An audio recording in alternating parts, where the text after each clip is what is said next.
नमस्ते, मैं दीपक सेन क्रैकर सब के मंच से आप लोगों का हार्दिक स्वागत करता हूं।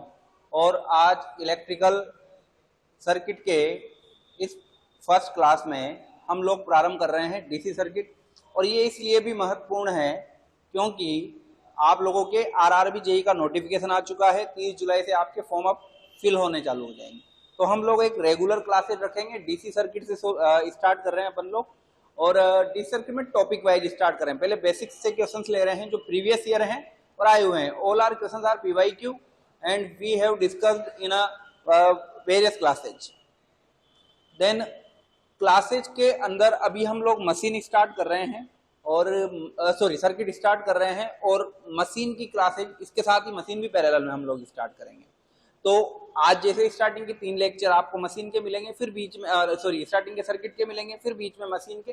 तो एक दिन में हो सकता है, अभी आज स्टार्ट ही कर रहे हैं तो धीरे धीरे हम लोग रेगुलर लेक्चर बढ़ाते जाएंगे और आपको डेली एक लेक्चर या तो सर्किट का या मशीन का जरूर से मिलेगा। और सारे के सारे पीवाईक्यू करेंगे जो शायद रेलवे में आए हुए हैं। अगली बार से नेक्स्ट क्लासेज में अपन उनको नोटिफाई भी कर देंगे कि कौन सा किस एग्जाम में आया हुआ है और किस तरीके से उनको सोल्व करना है।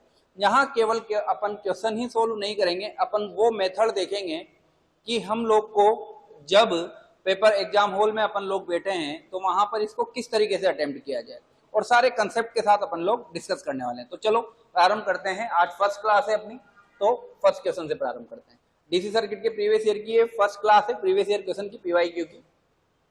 देखें, which of the following is the unit of electrical energy. अपन बात कर रहे हैं इलेक्ट्रिकल एनर्जी की क्या यूनिट है। देखिए आप, तो इलेक्ट्रिकल एनर्जी की पहले इलेक्ट्रिकल एनर्जी है क्या? इलेक्ट्रिकल कोई सी भी एनर्जी हो, चाहे वो इलेक्ट्रिकल हो या कुछ भी हो, energy is always power into time. तो पावर की यूनिट क्या हुई भाई? वॉट। एंड टाइम की यूनिट क्या हुई? Second. And watt into second is equal to होगा जूल के। किसके इक्वल होगा? जूल के। अब दूसरी बात समझना, ये तो हुआ केवल अपन ने एक क्वेश्चन में अपन कई सारी चीजें डिस्कस करने वाले हैं। तो ये तो अपन ने केवल यूनिट डिस्कस किया कि it is the unit of energy की यूनिट जो है आपकी, वो है आपकी जूल। पर हम लोग इसकी डायमेंशन भी डिस्कस कर सकते हैं। अब किस डायमेंशन कैसे डिस्कस करें? तो डायमेंशन डिस्कस कैसे किया जाए, तो आप देखें एनर्जी इज इक्वल टू होता है पावर इंटू टाइम। और पावर की जो डायमेंशन है वो है कि सर पावर की कैसे निकाले, तो पावर क्या होता है? Work by time. और वर्क की क्या होती है? m1 l2 t-2 divide by time है तो t1। तो ये हुआ m1 l2 t-3, it is the dimension of power. ये पावर की बीमा है, डायमेंशन है, ठीक है। अच्छा, और ये क्लासेस डिप्लोमा और बीटेक दोनों के लिए होगी क्योंकि हम लोग क्लासेस हिंदी इंग्लिश दोनों में स्टार्ट कर रहे हैं। तो m1 l2 t-3 ये इसकी डायमेंशन हुई। अब मुझे तो चाहिए एनर्जी की, तो एनर्जी की अगर डायमेंशन चाहिए तो मैंने यहां लिखा m1 l2 t-3 into time की डायमेंशन क्या होगी? t1। तो ये हुआ m1 l2 t-4, sorry power into time, तो m1 l2 t-3 into t1, तो m1 l2 और t-2। तो अब ये और वर्क, क्योंकि work done for any work then it is called energy. तो एनर्जी क्या है कि कार्य करने की क्षमता, the efficiency of the power to do any work, ठीक है। तो कार्य करने की क्षमता ही ऊर्जा है, इसलिए जो यूनिट आपकी एनर्जी की होगी वही यूनिट आपकी किसकी भी होगी? वर्क की भी होगी। तो वर्क की जो यूनिट है वही यूनिट सेम टू सेम किसकी आई है? आपकी एनर्जी की। तो इसका जो डायमेंशन है वो है m1 l2 t-2, एंड इसकी जो यूनिट है वो यूनिट क्या है बच्चे? जूल। नेक्स्ट क्वेश्चन देखते हैं। एक 100 ओम का रजिस्टर है directly connected across 80 volt battery, then what is the power dissipation. अब समझिए बेटा, जब हम डीसी सर्किट में बात करते हैं, किसमें बात करते हैं? डीसी सर्किट में, तो केवल एक ही पावर होती है और वो होती है आपकी एक्टिव पावर। कौन सी पावर? Active power. और उसको हम बोल सकते हैं रियल पावर। कौन सी पावर? Real power. अब इसमें जब हम एसी में बात करते हैं there are 3 power: active power, reactive power and apparent power. वास्तविक शक्ति, आभासी शक्ति, सक्रिय शक्ति। वास्तविक शक्ति को अपन बोलते हैं सक्रिय शक्ति, और जो आपकी रिएक्टिव पावर है उसको हम लोग बोलते हैं निष्क्रिय शक्ति या काल्पनिक शक्ति, और अपेरेंट पावर को हम लोग बोलते हैं आभासी शक्ति। पर यहाँ पर क्योंकि पावर फैक्टर की डीसी में V और I दोनों सेम फेज में होते हैं, इसलिए थीटा 0 होने के कारण पावर फैक्टर जो होगा डीसी में वो कितना होगा 1। इसलिए यहाँ पावर के हम लोग केवल 3 फॉर्मूले डायरेक्ट यूज करेंगे। P बराबर VI, जब हम एसी में पढ़ेंगे तो VI के साथ cos थीटा लिखेंगे क्योंकि देर आ रहा power in AC, power factor in AC, तो यहाँ पर हम लोग करेंगे P बराबर V इंटू I। अब क्योंकि पावर फैक्टर तो इसका 1 है, दूसरा फॉर्मूला क्या हो सकता है, V की जगह IR रखा तो I स्क्वायर R, और तीसरा फॉर्मूला हो सकता है V square upon R। There are 3 formulas of power in a DC circuit. There is a V into I square R and V square upon R। यहाँ पर 3 फॉर्मूले। अब रखना कौन सा है सर, देखो आप क्या दिया हुआ है वोल्टेज और क्या दिया हुआ है रेजिस्टेंस, देन अपन जो फॉर्मूला यूज करेंगे वो कौन सा यूज करेंगे, V स्क्वायर अपॉन R वाला। तो अपना जो फॉर्मूला लिया अपन ने, P बराबर अपन ने लिया V स्क्वायर अपॉन R, तो V की वैल्यू आपने ली कितनी, V की वैल्यू आपने ली 80, और 80 का स्क्वायर है तो 80 का स्क्वायर डिवाइडेड बाई R कितना है 100, तो आपकी जो पावर कंजप्शन आया वो कितना आया 64 वॉट। अगला देखें, what was the effect of electric current to do electrical measurement instrument work। विद्युत मापक यंत्र में विद्युत धारा के किस प्रभाव को प्रयोग किया जाता है। अब बात समझना, किसी भी इलेक्ट्रिकल करंट के क्या क्या प्रभाव हो सकते हैं, वो आपको हीट दे सकती है, मतलब क्या दे सकती है, उष्मा। वो आपको इलेक्ट्रिकल करंट हीट दे सकती है, उसके बाद वो आपको मैग्नेटिक एनर्जी दे सकती है। कौन सी एनर्जी दे सकती है, मैग्नेटिक एनर्जी। और वो आपको इलेक्ट्रोस्टैटिक एनर्जी दे सकती है। कौन सी एनर्जी, इलेक्ट्रोस्टैटिक एनर्जी। इसके अलावा भी वो आपको लाइटिंग इफेक्ट दे सकती है। पर हम लोग को पूछ रहा है विद्युत मापक उपयंत्र में, मतलब मेजरिंग इंस्ट्रूमेंट में। तो मेजरिंग इंस्ट्रूमेंट की जब हम लोग बात करते हैं तो अपन मेजरिंग इंस्ट्रूमेंट में पढ़ लेते हैं PMMC, EMMC, MI,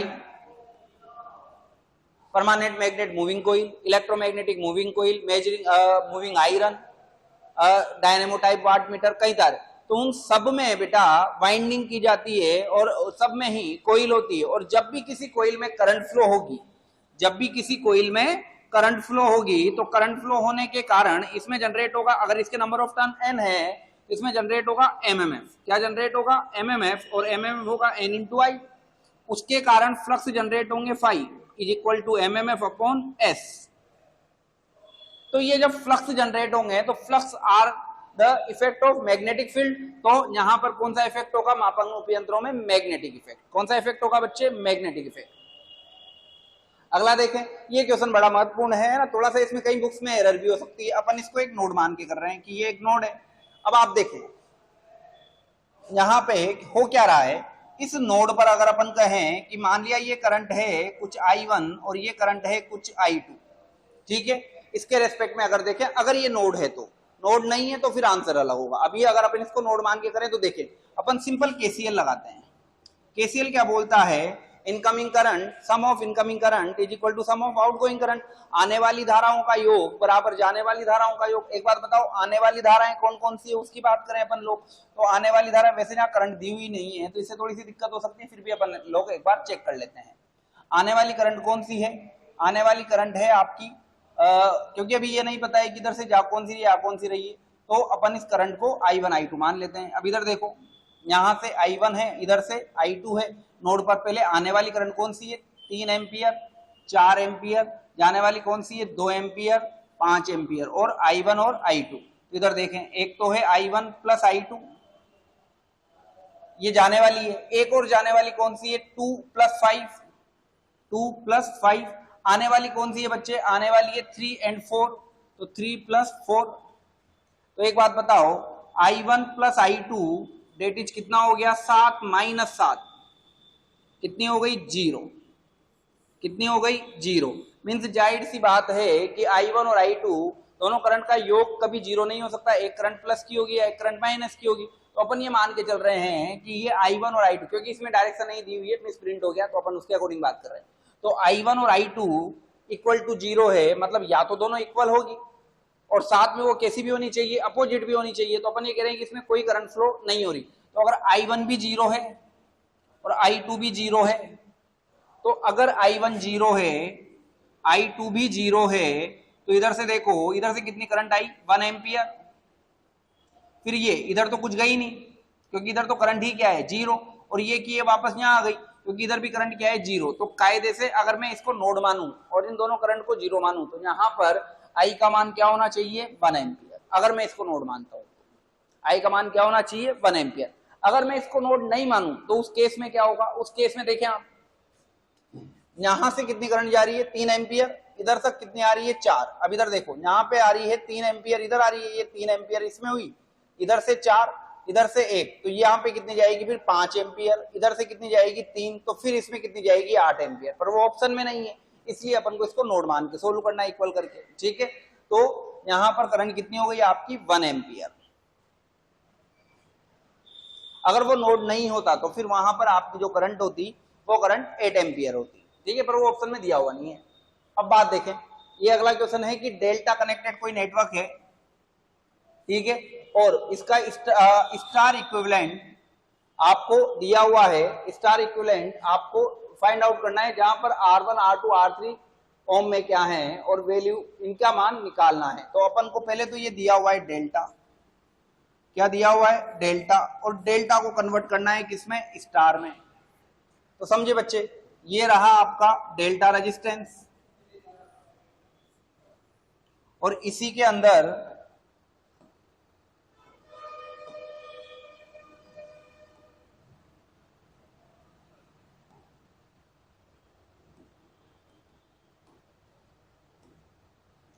नहीं हो रहा है, तो इसके अंदर ही हम लोग स्टार रेजिस्टेंस बना लेते हैं। ये 1 है, ये 2 है, ये 3 है। अब ये कितना दिया हुआ है, 30 ओम, ये कितना दिया हुआ है, 15 ओम, और ये कितना दिया हुआ है, 5 ओम। तो मीन्स R12 1 और 2 के बीच में कितना दिया हुआ है भाई, 30 ओम। R2 और 3 के बीच में कितना दिया हुआ है, 15 ओम, और R31 के बीच में कितना दिया हुआ है आपका, 5 ओम। तो अब मुझे निकालना क्या है, मुझे निकालना है R1, मुझे निकालना है R2, मुझे निकालना है R3। सिंपल सी बात है बच्चे, अगर मुझे डेल्टा को कन्वर्ट करना है किसमें, स्टार में, तो सिंपल सी बात याद रखनी है, जिस स्टार रेजिस्टेंस का मान निकालना है, मान लिया R1 का मान निकालना है, तो इस R1 से कौन कौन से रेजिस्टेंस जुड़े हुए हैं, पहले उन सबका योग। तो अपन कह सकते हैं कि R1 टर्मिनल से जो भी रेजिस्टेंस जुड़े हुए हैं उन सबको पहले मल्टीप्लाई करो और बाकी सभी रेजिस्टेंस को क्या करो, ऐड करो। तो इस R1 से कौन कौन जुड़ रहा है, R1 से जुड़ रहा है 5 ओम और 30 ओम।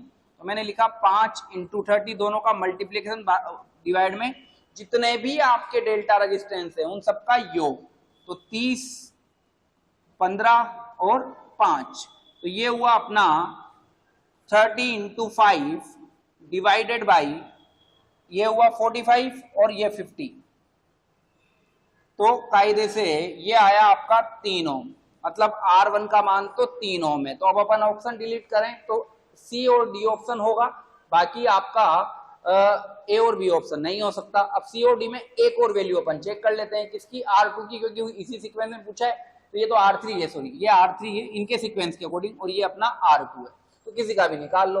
आप R3 की वैल्यू निकाल लो, R3 की वैल्यू ये रहा, इन दोनों रेजिस्टेंस को कट करो, कितना आ रहा है भाई, 13 × 15 डिवाइडेड बाई, नीचे तो वही आएगा, नीचे कितना आ रहा था टोटल 50, कट गया 5 से कितनी बार, 3 बार, तो 3 × 3 R3 कितना आया, 9 ओम। तो R3 9 है, ये वाला होगा, 3 ओम R1 है, 9 ओम R3 है। R2 की बात करें तो R2 ये रहा, इन दोनों को काटो, इन दोनों को काटो तो देखो आप 15 × 5 डिवाइडेड बाई 50 कितनी बार गया, 10 बार, तो ये हुआ 15/10, कितना हो गया, 1.5 ओम। मीन्स आपका कौन सा ऑप्शन सही हो गया, सी। तो सिंपल सी बात है, जब भी डेल्टा को स्टार में चेंज करना है तो जिस स्टार रेजिस्टेंस का मान निकालना है बराबर, हिंदी वाले डिप्लोमा वालों को बता रहा हूं पहले, उससे जुड़े हुए दोनों डेल्टा रेजिस्टेंस का गुणनफल बटे सभी डेल्टा रेजिस्टेंस का योग। अगर इंग्लिश में बात करें तो मल्टीप्लीकेशन ऑफ स्टार रेजिस्टेंस अगर निकालना है डेल्टा, मल्टीप्लीकेशन ऑफ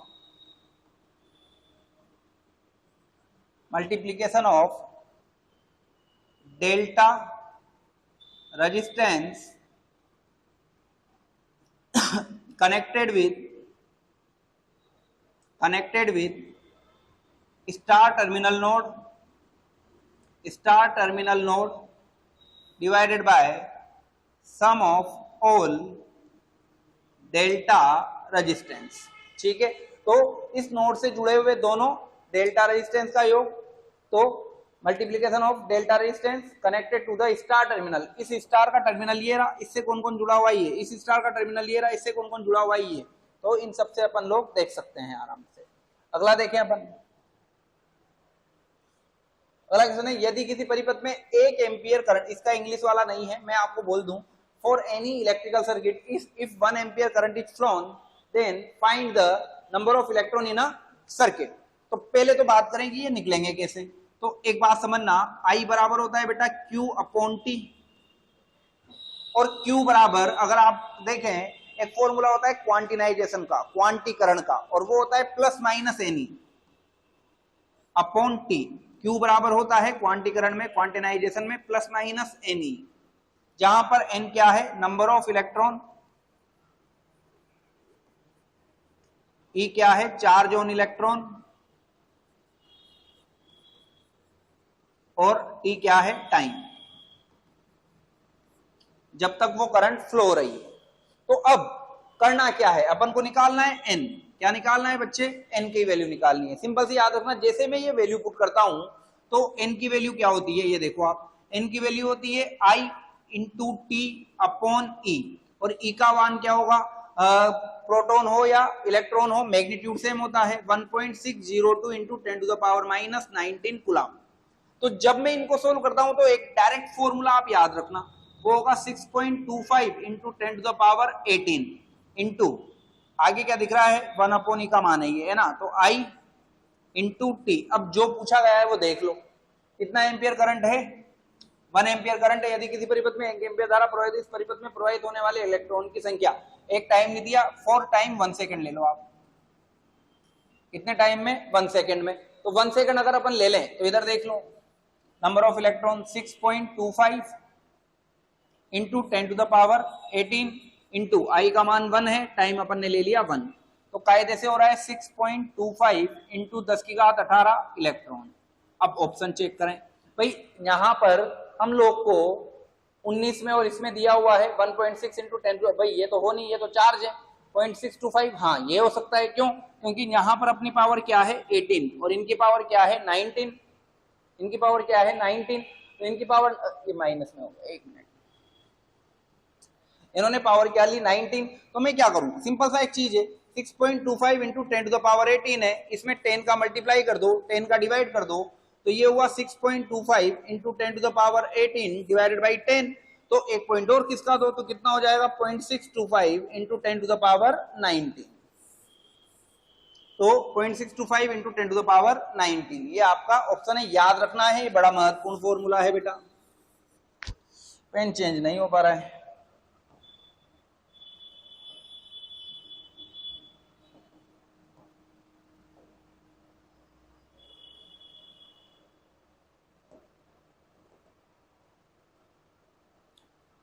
देखें इधर अगला क्वेश्चन देखो, हाँ ये बड़ा प्यारा प्रश्न है, एक रूल समझना इससे पहले है, एक रूल होता है CDR, current division rule, current division rule, धारा विभाजन नियम, धारा विभाजन नियम। अब बात समझना, धारा विभाजन क्या कहता है कि जिस प्रतिरोध में धारा निकालनी है,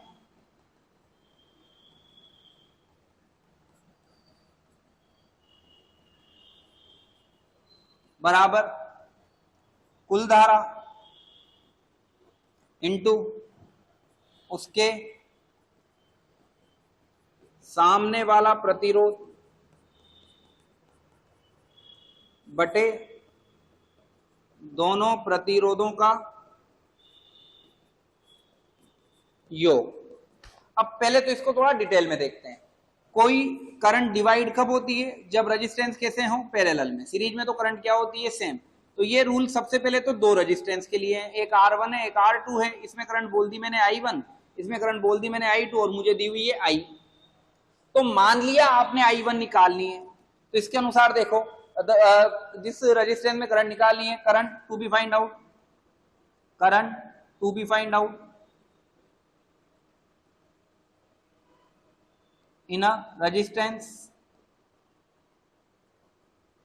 is equal to total current into its opposite resistance divided by sum of both resistance, sum of both resistance। ठीक है, ये है। तो इसके अनुसार देखो टोटल करंट कितनी जा रही है बच्चे? I। निकालनी किसमें है मुझे? I1 किसमें जा रही है? R1 में। तो ये सामने वाला R2 बटे दोनों का सम R1 प्लस R2। ऐसे ही अगर I2 निकालनी है तो टोटल करंट है I, निकालनी किसमें है? R2 में। तो सामने वाला आएगा R1 upon R1 plus R2। कि सर ये वाला इसमें कैसे लगेगा? समझे सुने और देखे, है ना। ये जो करंट है, ये देखो ये करंट कितनी मिली एम्पियर है? 50 मिली एम्पियर। अब समझना, जहां सारे रेजिस्टेंस किलो में है तो आपको यूनिट की ध्यान देना ही नहीं है। क्यों? क्योंकि मिली होगा 10 टू द पावर -3 और किलो होगा 10 टू द पावर 3, तो ये तो वैसे ही कटना है। तो इसलिए हम लोग को जब भी ऐसा क्वेश्चन देखे, आप देख ले कि रेजिस्टेंस तो किलो में है, और एक बार बताओ रेजिस्टेंस करंट का अप्रोच करता है, तो अगर रेजिस्टेंस किलो में है तो करंट मिली एम्पियर में होनी है। तो कोई फर्क नहीं पड़ेगा, आपको यूनिट का ध्यान नहीं रखना है। ऐसे क्वेश्चन में थोड़ा सा एक्यूरेसी आपको जरूरी है। अगर ये ओम में होता तो फिर हम लोग आगे देखते। अब समझना, मुझे निकालना है क्या? मुझे निकालना है यहाँ पर R3। क्या निकालना है? R3। तो समझना, मैं R2 में करंट दी हुई है, करंट कितनी जा रही है यहां से? 50। इसमें कितनी जा रही है? 10। मतलब इसमें जा रही है 40 मिली एम्पियर। सिंपल सी बात है। तो R3 का मान कैसे निकालूं? भाई मैं दो तरीके लगा सकता हूं, या तो मैं R3 में करंट निकालूं, मतलब R3 में करंट का फॉर्मूला लगाऊं और फिर उससे R3 निकालूं, या फिर मैं R2 में करंट का फॉर्मूला लगाऊं। तो मान लिया इसमें करंट जा रही है I1 और इसमें करंट जा रही है I2। तो देखो कैलकुलेशन अगर कम करनी है तो आप R3 में करंट निकालो, क्योंकि ऊपर की तरफ फिर क्या आएगा? R2, क्योंकि जिसमें करंट निकालनी उसके सामने वाला आता है, तो कैलकुलेशन थोड़ी सी कम हो जाएगी। तो इधर समझ लो, मैं करंट निकाल रहा हूं, करंट इन R3। मैंने बोल दिया R3 में करंट कितनी है? I2, जो कितनी जा रही है कायदे से 40 मिली एम्पियर। चलो वो लिखूंगा मैं अभी।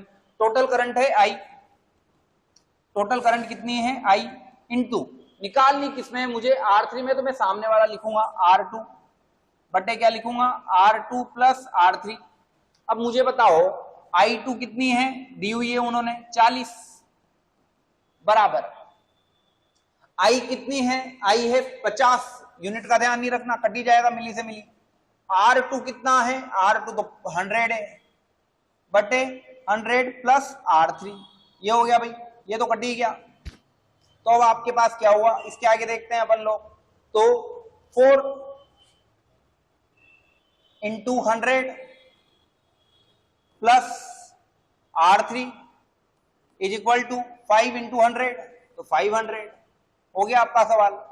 तो 400 is equal to 400 plus 4R3 is equal to 500।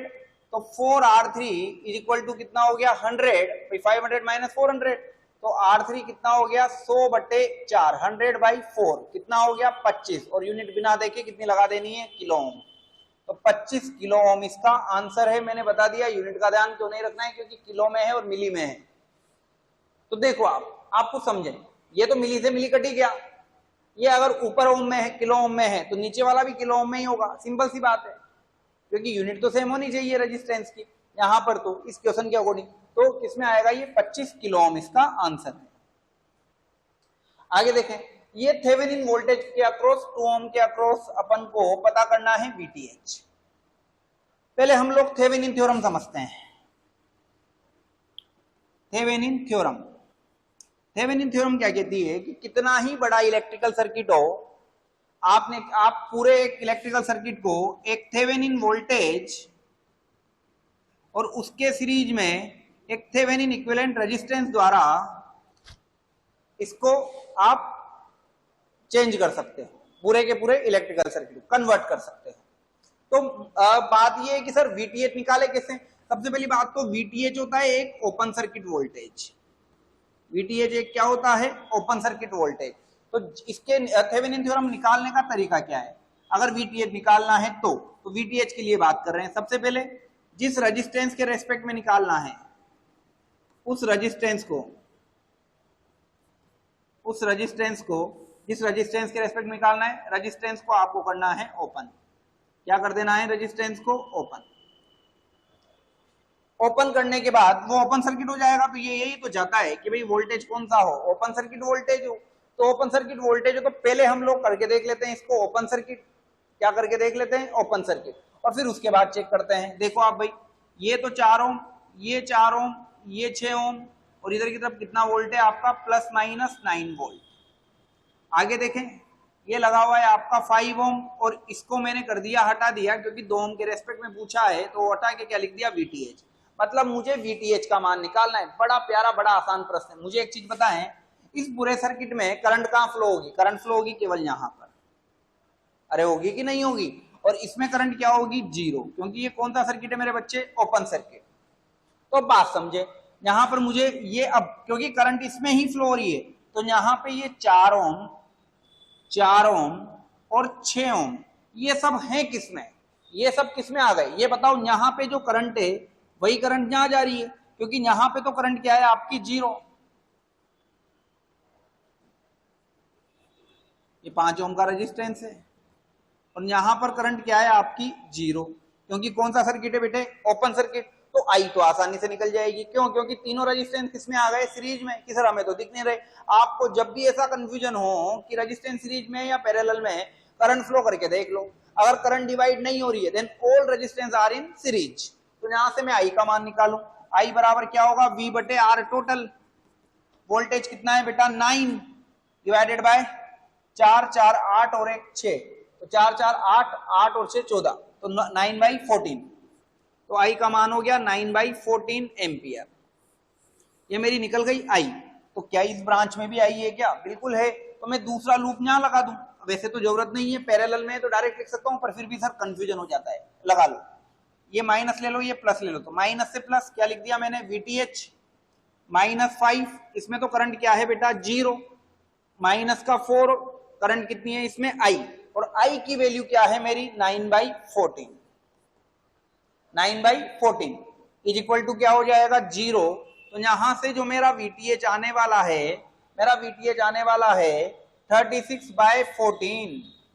और जब आप इसको सोल्व करोगे तो 7/18, 2 से काट दो।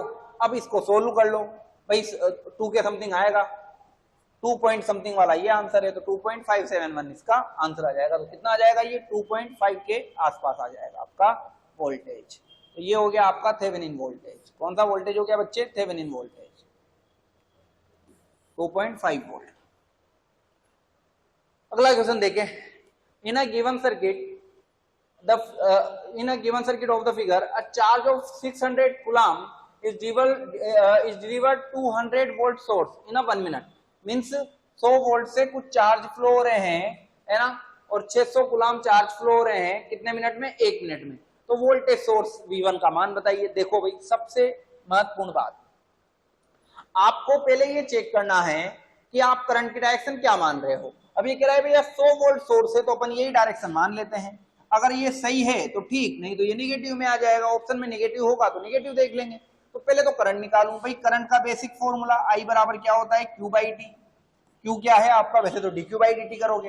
तो Q क्या है आपका? Q है आपका 600, और टाइम कितना है? 1 minute. 1 minute is equal to कितना सेकंड भाई? 60 सेकंड। अच्छा, एक और करंट की यूनिट हो गई यहां से आपके पास, कूलाम पर second, and that is equal to ampere. ये भी थोड़ा सा याद रखना है, ठीक है। तो ये आया आपके पास, कितना आया बच्चे? 10 एम्पियर। करंट कितनी आई? 10 एम्पियर, ठीक है। तो अब आप इसको KVL लगा लो, कहीं से भी शुरू कर दो, माइनस से प्लस, तो जिससे बाहर निकलते हैं वो चिन्ह लगाते हैं। तो ये तो हो गया 100 माइनस रेजिस्टेंस में 20 ओम इंटू करंट कितनी जा रही है? 10। आगे चले प्लस से माइनस, तो माइनस का V1 माइनस प्लस से माइनस, तो माइनस का 60 इज इक्वल टू हो गया 0। तो 100 minus 200 -60, 100 - 200 - 60 is equal to V1। तो V1 तो आपका भाई माइनस में आएगा, तो V1 आएगा आपका माइनस का 160 वोल्ट, अगर मैं ये डायरेक्शन मानता हूं। अब कि सर हमें कौन सी माननी है, हम लोग ये देख के नहीं पता कर सकते, क्योंकि यहाँ मुझे नहीं पता कि V1 का मान ज्यादा है कि कम है। तो V1 का मान कितना हो गया आपका 160 वोल्ट, 160 वोल्ट, सॉरी 260 और 100, कहीं ना कहीं कैलकुलेशन मिस्टेक है। तो 600 कूलम बाय 60, तो 10 एम्पियर, 10 एम्पियर है, तो 20 × 10 100, 20 - 10 माइनस V1 और 60, तो 200 - 60, माइनस से निकल रहे हैं, तो 200 - 60 100 - 260, तो 160 आना चाहिए। इसमें ऑप्शन गलत है, ये 160 वोल्ट होना चाहिए, तो ऑप्शन हो जाएगा 160 वोल्ट। ठीक है, आगे देखें। ठीक है, ये वाला क्वेश्चन, ये भी बड़ा अच्छा क्वेश्चन है। आप इसको देखें, आप वापस वो केवीएल वाला ही क्वेश्चन है, आप कहीं से भी शुरू कर दो। मैंने ये डायरेक्शन ले ली और ई का वैल्यू पूछा है, या 10 से ऊपर ले लो। आप डायरेक्शन कोई सी भी लोगे कोई फर्क नहीं पड़ेगा। ठीक है, तो मान लिया ये डायरेक्शन ले ली, यहां से शुरू करो 10 प्लस, कहीं से बाहर निकल रहे हैं प्लस से, तो प्लस का 5, प्लस का ई, प्लस का 1 और 0, जिससे बाहर निकल रहे हैं, इज इक्वल टू 0। तो अब देखें आप 15 एंड 16, तो E + 16 इज इक्वल टू 0, तो E इज इक्वल टू क्या हो गया -16 वोल्ट। अब अगर आप ऐसे अपोजिट चलते तो क्या होता, तब भी कोई फर्क नहीं है, देख लो। 0 से ये हो गया -1, ये हो गया -E, किससे बाहर निकल रहे हैं माइनस से, ये हो गया -5 और ये हो गया -10 इज इक्वल टू क्या हो गया 0। तो यहाँ पर E की वैल्यू -E की वैल्यू आ जाती आपके पास 16 वोल्ट, मतलब E का मान अभी भी कितना आया है आपका 16 वोल्ट, सॉरी -16 वोल्ट, माइनस का 16 वोल्ट। तो आंसर क्या है इसका, माइनस का 16 volt. 1 mega ohm is equal to 1 mega ohm का मतलब होता है 10⁶, तो 1 mega ohm is equal to होगा 10⁶ ओम के। सिंपल सा क्वेश्चन है।